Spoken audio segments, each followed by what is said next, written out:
المنتجة الراحلة ناهد فريد شوقي كانت أقامت دعوى قضائية ضد الفنان أحمد الفيشاوي بعد انسحابه من فيلم اللعبة أمريكاني، بعد تصوير 40% من مشاهده وبعد نزاع قضائي دام حوالي 7 سنوات.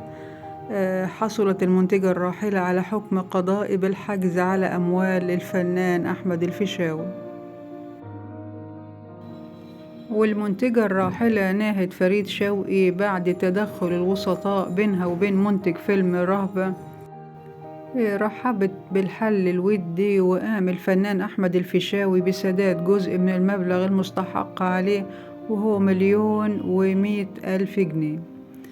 ولكن للأسف الشديد لم يلتزم الفنان أحمد الفيشاوي لحد وقتنا هذا بسداد المبلغ المتبقي واللي بيصل ل970,000 جنيه. وبعد رحيل المنتجة ناهد فريد شوقي رحمه الله انتقل للورثة حق المطالبة بالمبلغ واستمرار تطبيق الحجز على أمواله. وجاء ذلك من مصدر مقرب من المنتجة الراحلة في تصريح خاص لمصراوي، وكشف عن تطورات النزاع ومصيره عقب رحيلها أمس الثلاثاء.